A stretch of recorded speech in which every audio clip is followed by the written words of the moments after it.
realize how frightening it is when I walk out here at 10 minutes till. The odds of me finishing by 11:05, I think are actually above 50%. And since I have total control over what I do and when, you think I should be able to do that. Am I? Huh? Okay. You're welcome, Michael. Okay, here's the good news for today. Someday, you will die. Feel better? Yeah! Woo! I'm not going to die. But get this. After you die, there's a sense in which you're still here. See, after you die, your life still lingers. After you die, your influence is still felt. After you die, your deeds still speak. They do. This aftermath of our lives that carries on in the lives of others after we go is our legacy.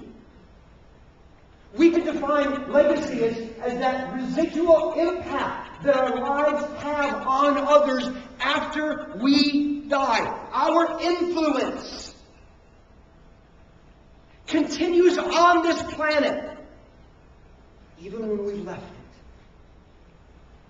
You know, everybody has a legacy. Everyone has a legacy, but not everybody has the same legacy. Some legacies are fleeting, while others are enduring. Some people are just simply soon forgotten and their impact is gone. Weeks, months after they left. But others have the kind of legacy, the kind of influence that it keeps going for years, decades, generations, still impacted by a person's life.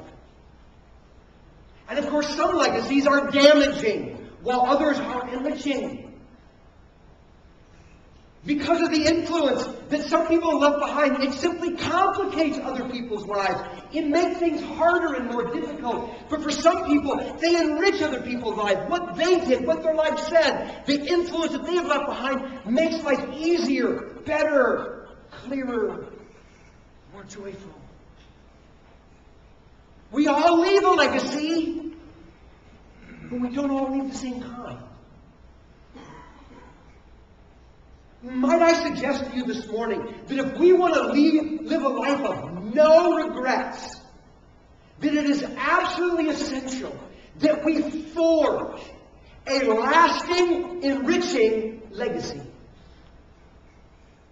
That we'll never look back on our lives and feel good about it unless we know what our lives will continue to say when we're gone. That the only way for us to live without any regrets is to know when this vapor of the thing called our life is finally over, that our impact carries on in the lives of our children, in the lives of our children's children, in the lives of our friends, in the lives of the next generation, that somehow people still feel the impact, the weight of our life in the world in an enriching way.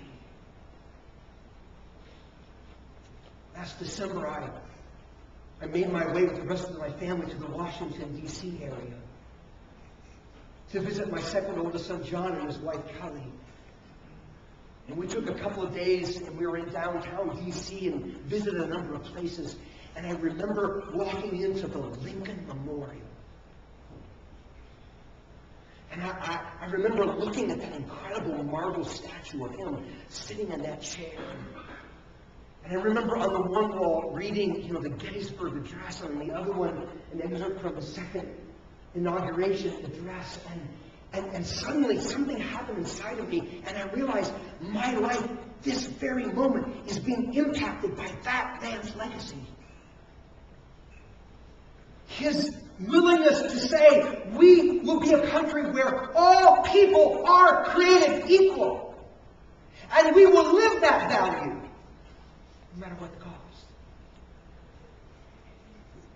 A man who is willing for something that was right to make the hardest of choices, to lead people into bloodshed and death, because this thing is so important, it is worth our lives. And his courage and his vision impacted me and inspired me. I was changed by a man's legacy who continued to speak generations after he was gone.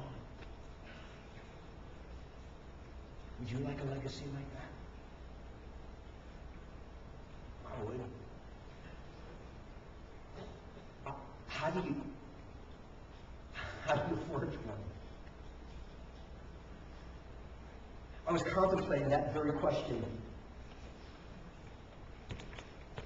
And God seemed to nudge me, and he took me to this passage of Scripture. It's about it's just a brief synopsis of a man whose name was Abel, fourth human being to ever live. Adam and Eve, right? 2 kids, Cain 1, Abel 2. You might remember the story that the time came for an offering to be made, some worship, some love to be expressed to God.